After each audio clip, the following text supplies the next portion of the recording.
So I was watching a video on TikTok, and I believe it's a clip from a podcast, and it was two women talking about a third woman. So one of the two podcast hosts was describing the third woman that wasn't there, by the way, and said that she's an average looking woman, and immediately her interlocutor, so the other woman who was on the podcast with her, told her the shade. And I couldn't help but think, what shade? Okay, and this seems to be a prevalent sentiment on the internet, you guys, that calling someone or describing someone as average looking is shady. And I want to know why, because aren't most people average looking? Like, average literally means the sum of, you guys, like that is the very definition, the literal definition of the word average. Most people are average, okay? Not only in looks, as a matter of fact, most people are average in every way, shape, or form, you guys.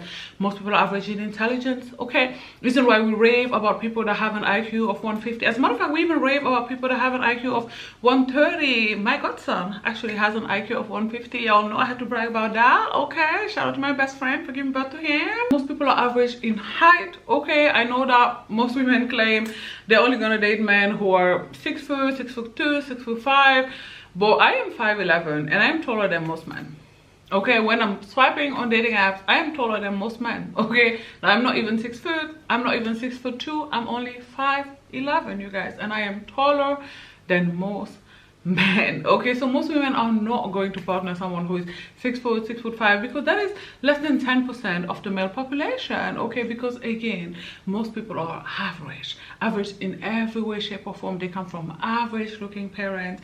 They're probably most likely gonna have average as kids who cannot perform like Beyonce, who cannot sing like Kelly Rowland.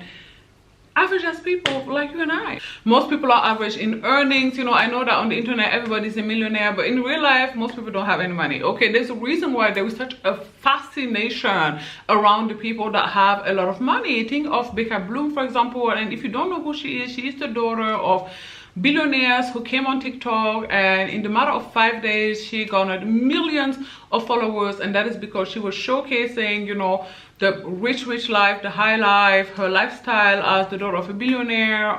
She would showcase, for example, how her cooks would make meals for her dogs like the high-end food, the dog caviar that her dogs were eating. And you know, of course, people would be in the comment section like, your dogs are eating better than me and living better than me, and you know, probably true, you know, her dogs are probably living better than most people. But yeah, people are fascinated with rich people. Why? Because again, most people are average. Okay, so when someone actually makes it out of, you know, average lane, average city, and get a whole lot of money, everyone wants to know about it. Everyone is fascinated about that lifestyle. Like, think about how people even treat rich people. You know, yesterday a friend of mine came by and we were talking a bit, and he was complaining about the fact that people who have quite a bit of money are a-holes, and you know, some of them are, well, I do think that there is a slightly higher percentage of a-hole among people that have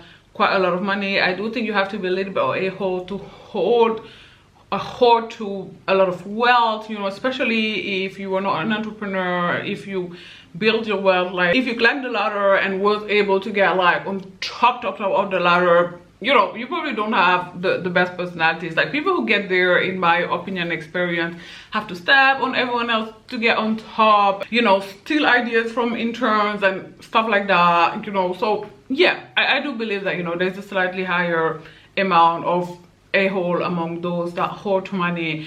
But still, I also feel like the way we treat people who have quite a lot of money is the biggest, you know, component for why they act the way they do. Okay, because everybody is licking the behind of people that have a lot of money. Everywhere they go, people treat them super nice. Everybody is like at the beck and call, and do you want this or do you need that? Is there anything else I can do for you? And when they're being treated that way by everybody, then of course they believe, you know, they're above the laws. Like, duh, it makes sense, because they are not being treated like the masses, because I guess they are not average. Okay, like, again, this is something you can tell even when you're not rich, you know, even if you're just upper middle class, like, or even if you just look as if you have money, you know. Sometimes when I'm walking outside, if I want to, I can, you know, before I leave my house, disguise myself in a way that would make you think that I do have quite a lot of resources. And I can tell on those days how I'm being treated differently than, you know, a day I would just roll out of bed and go to the supermarket. Like, you can tell if you're wearing class signaling things, how sometimes people will look at those items and adjust. Like if you're a very discerning person, you can tell in real time. Like, I have seen it sometimes how I would go somewhere and then someone would look at my purse or would look at my watch. Like, of course I'm wearing a sport watch, but if I'm wearing like an expensive watch or something, and I can see them like readjusting their body language and, you know, smiling and being, you know, friendlier, nicer immediately, because now they're thinking, okay, maybe this is somebody who has money, and if they have money they have power, and if they have power I cannot just talk to them and deal with them anyhow. There could be, you know, repercussions from doing such, and etc, etc. So yeah, we treat them that way because they are no average. Okay, so most people are average in every way, shape or form. I hate to be the breaker of bad news, but unfortunately it's true. Okay, so let's not do this thing where we, you know, say that calling someone average looking is demeaning or an insult, because I actually don't feel like we are doing ourselves a service by doing this. I really feel we're doing ourselves a big disservice, because I feel like the pressure to look beautiful has become worse with the girls, like with social media, with Instagram, with TikTok, and that is because of stuff like that. It's because being average looking has become an insult. So now everybody has to be exceptional looking.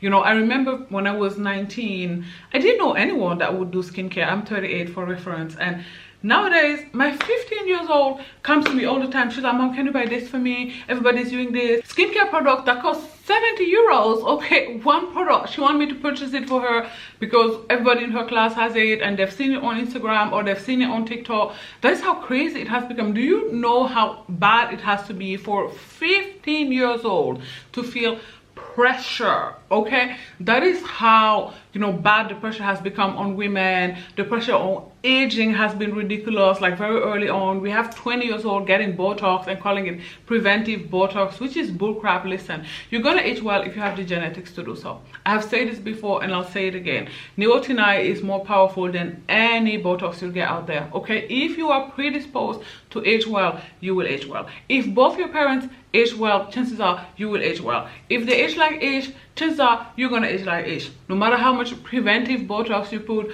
no matter what 50-11 step skincare routine you're doing, if you got bad genetics, normal genetics really, you know, because aging is actually a privilege, you're not gonna age like fine wine. Okay, and that's what Maron Delem, and most people are not, you know, gonna not age. Okay, and most people are not going to be 50 and look as if they're 30. That's just not going to be the fate of most people. Okay, so let's just accept it. There's nothing wrong with aging. As a matter of fact, aging is a privilege. But yeah, you guys, in this one I really hope that you guys let me know in the comment section, because I think it's really weird how average looking has become an insult. I think the pressure, you know, the beauty pressure has become worse. You know, nowadays everybody has to look impeccable at all times. I feel like, you know, nowadays you have to wear makeup all the time. For example, again, I remember when I was in my 20s, I never wore makeup and I never felt pressure to wear makeup. Like, and when I did wear makeup, it was MAC powder,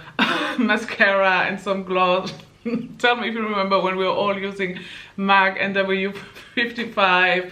But yeah, like, and you know, it was normal. It was the norm then. I actually feel like I was less insecure back then, you know, look-wise than I am today, right? Because I feel like the pressure is so bad. Even when it comes to hair, the hair has to be laid to the gods, you know, it has to have the big bombshell curls, it has to be side part, you know, it has to be sexy and grown and voluminous and long, you know, touching your, if it's not touching your ass crack, there's something wrong with it. Like, it's just a lot, you guys. It's too much. I feel like the pressure is really bad. I feel really bad for the generation of young women who are growing up now, like who grew up with socials. I feel like their self-esteem is going to be really bad. You know, I feel like it's going to be ish. I feel like their self-esteem is going to be in the toilet, because, you know, the pressure to look a certain way is so strong. You know, I mean, peer pressure has always been a thing, right? Like, humans are animals of conform. You know, we're always conforming to our peers, I guess. But I really feel like, you know,